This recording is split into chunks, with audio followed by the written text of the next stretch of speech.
প্রয়োজনে আমরা আলাদা ব্যালট পেপার ছাপাবো যেখানে ধানের শীষ থাকবে। হবে না বলেছে কিনা? এখন ওনাদের মুখে শুনতেছেন তো, ধানের শীষ যে পাবেন এটা তো নিশ্চিত। লোকে আরেকটা কথা বলে, কি বলে? চান্দিনার ব্যালট পেপারে ধানের শীষ থাকবে না। এটা যখন ব্যালট পেপার ছাপা হবে তখন আমরা দেখব। এত আগে এই কথা বলার কোনো অর্থ আসেনি। ব্যালট পেপার ছাপা যখন হবে তখন দেখব। প্রয়োজনে আমরা আলাদা ব্যালট পেপার ছাপাবো যেখানে ধানের শীষ থাকবে। ধানের শীষ থাকবে চান্দিনায়, এবং সেই ধানের শীষ আমাদের নেতা আতিকুল আলম শাওন সাহেব, উনি ধানের শীষ নির্বাচন করবেন। আমরা ভুলি নাই 2006 সালে চান্দিনার বিএনপিকে সাগরে নিক্ষেপ করে আপনি চলে গিয়েছিলেন। আমরা সেদিন ধানের শীষের স্লোগান দিতে পারবো কিনা জানি না। আমরা সেই স্লোগান, ধানের শীষের স্লোগান, শহীদ জিয়া অমর হোক, দেশনেত্রী বেগম খালেদা জিয়া জিন্দাবাদ, লাল সবুজের পতাকায় জিয়া তোমায় দেখা যায়, দেশ গড়েছেন শহীদ জিয়া, নেতৃত্বের খালেদা জিয়া, এক জিয়া লুকান্তরে লক্ষ জিয়া ঘরে ঘরে। এই স্লোগানগুলো আমাদের মুখে দেওয়ার মতো অধিকার আমাদেরকে কে দিয়েছিলেন? 2006 সালে সে অধিকার কে দিয়েছেন?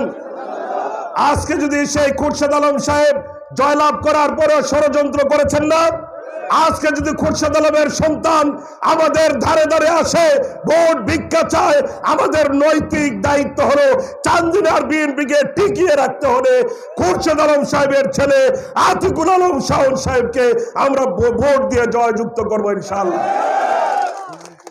মামলাগুলো হলো কেন? খুরশেদ ভাই 18টা মামলা মাথায় নিয়ে ইন্তেকাল করলেন কেন? কোন অপরাধ খুরশেদ ভাইয়ের? উনি কি মন্ত্রণালয়ের টাকা দুর্নীতি করেছে? মুক্তিযোদ্ধাদের কাফনের কাপড়ের টাকা চুরি করেছে খুরশেদ ভাই? উনি কি 1 পয়সা দুর্নীতি করেছে? কেন ওনার নামে এতগুলো মামলা হলো? শুধু বিএনপি ধরে রাখার অপরাধে। কথা ঠিক না বেঠিক? তো উনি যদি বিএনপি ধরে রাখার অপরাধে 18-20টা মামলা খেতে পারে, জেল খাটতে পারে, আজকে উনার পরিবারের পাশে দাঁড়ানো আমাদের কি নৈতিক দায়িত্ব কিনা বলেন? আমরা কি উনার পরিবারের পাশে আছি? যে কোনো বিপদে থাকবো, 2 হাত তুলে আমরা দেখিয়ে দেই খুরশেদ পরিবারের পাশে আমরা আছি। খুরশেদ পরিবারের পাশে আমরা থাকবো ইনশাআল্লাহ।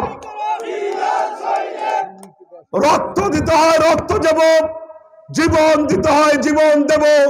তারপরও চান্দিনার বিএনপিকে কোন ছোট্ট দলের পেটের ভিতরে যেতে দেব না ইনশাআল্লাহ। পরিশেষে সবার সুস্বাস্থ্য, দীর্ঘায়ু, এবং আজকে যে ঐতিহাসিক যে জনসভা আপনারা উপহার দিয়েছেন, আপনাদের কাছে আমরা ঋণী। চান্দিনা বিএনপি কৃতজ্ঞ, এবং আমি আমার অঙ্গ সংগঠন যারা রয়েছেন, আমি যেহেতু জ্যেষ্ঠ অঙ্গ সংগঠন বিএনপির পরে যুব দলের আহ্বায়ক হিসাবে বাকি 10টা অঙ্গ সংগঠনের সকল নেতৃবৃন্দদেরকে অনুরোধ করব, আজ থেকে আমাদের নির্বাচনী বৈতরণী শুরু হয়ে গেছে। প্রতিদিন আমরা কোথাও না কোথাও কোনো না কোনো গ্রামে 31 দফা বিলি করব, শাওন সাহেবের সালাম দেব, তারেক জিয়ার সালাম দেব। আমরা প্রত্যেকটা অঙ্গ সংগঠনের কর্মকাণ্ড অবজারভেশন করছি।